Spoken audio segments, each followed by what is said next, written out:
While the Obamas have always been an open book, it wasn't until they were out of the White House that they finally decided to reveal some of the secrets they kept hidden during Barack's presidency.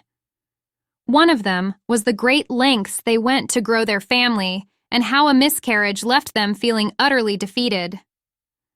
Barack and Michelle Obama may seem like the perfect parents to Malia and Sasha now, but it actually took them a while to get there.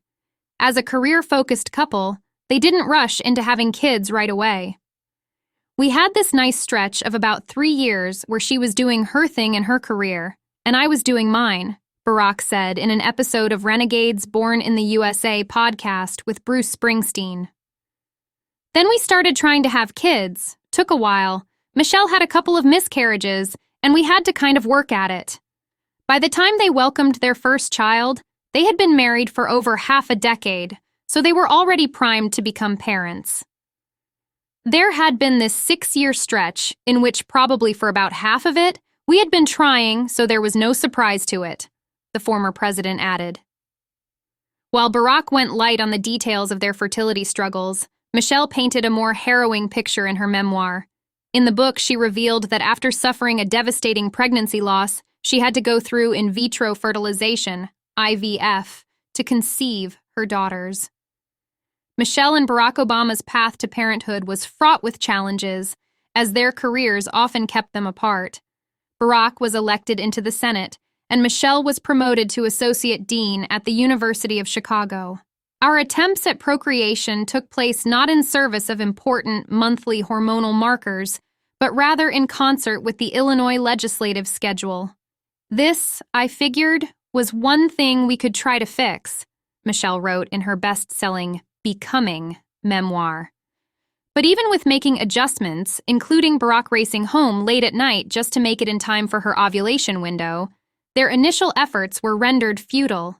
Eventually, the stick turned blue, but the initial joy of a positive pregnancy test was soon overshadowed by the despair of a miscarriage. It left me physically uncomfortable and cratered any optimism we felt, she detailed, adding that the pregnancy loss was lonely, painful, and demoralizing, and caused her to blame herself. Seeing women and their children walking happily along a street, I'd feel a pang of longing, followed by a bruising wallop of inadequacy, she penned. Even after the couple had decided to resort to IVF, she had to bear some of the burden alone, especially when Barack's work commitments took him away. She was forced to self-administer hormonal injections and become largely on my own, to manipulate my reproductive system into peak efficiency.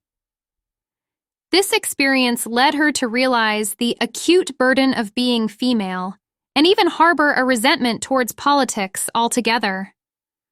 Michelle Obama's candidness about her fertility challenges brought much-needed attention to a topic often shrouded in stigma.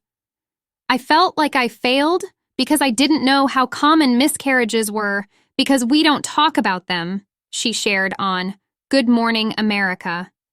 The former First Lady added, "We sit in our own pain, thinking that somehow we're broken,